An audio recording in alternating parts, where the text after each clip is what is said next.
शिक्षा के लिए एक भी योजना अभी तक नहीं लाया। असली सम्मान तो वहाँ होते हुए भी नेट का व्यवस्था बंद करना, ये इतिहास में पूरे देश में पहली बार ऐसा पत्र जारी किया। एक भी योजना अभी तक धरातल पर नहीं। कोरम्बे पंचायत के स्तरीय हमारे जितने भी पदाधिकारी हैं,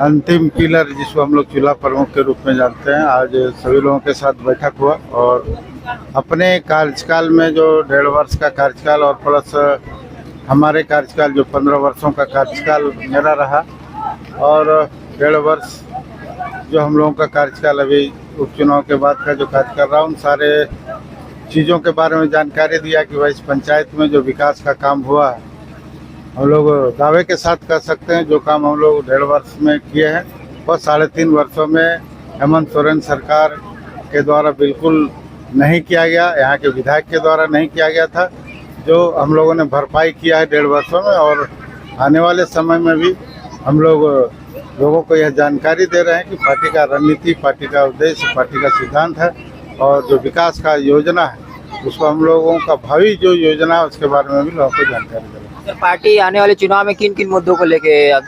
देखिए, पार्टी हमारा है और आप लोग जानते हैं कि पूरे राज्य में जिस प्रकार से एनडीए की सरकार जाने के बाद राज्य में जो अराजकता फैला है, राज्य में जो भ्रष्टाचार हुआ है, राज्य में जो लूट हत्या इस तरह का कई घटनाएं घटी, महिलाओं के साथ अत्याचार हुआ, जो सभी रिकॉर्डों को तोड़ा है।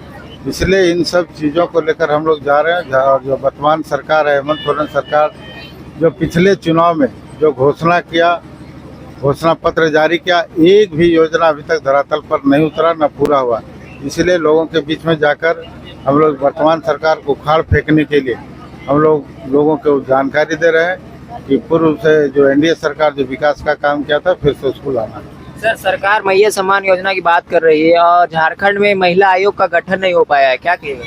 मैं तो वही कह रहा है कि महिलाओं को बरगलाने के लिए मैया सम्मान योजना ला रहा है। पहले हमारी माताओं का सम्मान वही होगा जब हमारी माताएं शिक्षित हो। शिक्षा के लिए एक भी योजना अभी तक नहीं लाया। असली सम्मान तो वहाँ कुछ चंद पैसा देकर या कुछ पैसा दे, एक दिन में एक महिला को कितना मिलेगा? 33 रुपया। 33 रुपया में क्या होगा, हम तो यही जानना चाहते हैं। यह लोगों को बरगलाने का प्रयास क्या है? महिलाओं को रोजगार से कैसे हम जोड़ेंगे, इसके लिए सरकार ने कोई योजना नहीं लाया।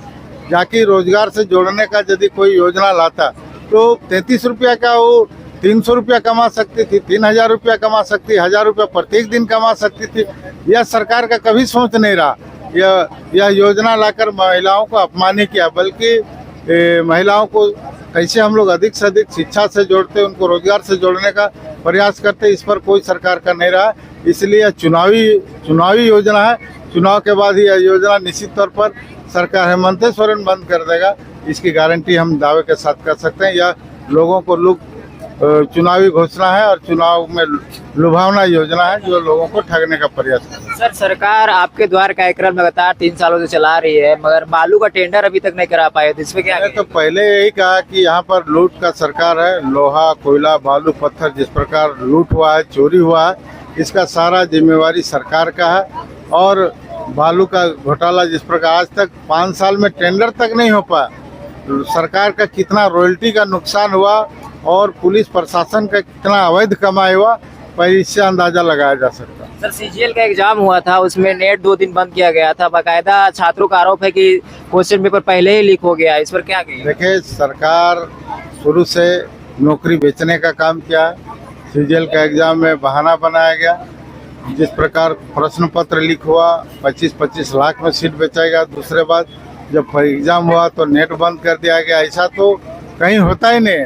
खूब आपदा आता है, बहुत बड़ा देश के साथ आफत आता है, तब इस तरह का निर्णय लिया जाता है। लेकिन सिंपल एग्जाम के लिए, साधारण नौकरी के लिए सरकार को इतना सुविधा सब कुछ होते हुए भी नेट का व्यवस्था बंद करना, यह इतिहास में पूरे देश में पहली बार ऐसा हुआ।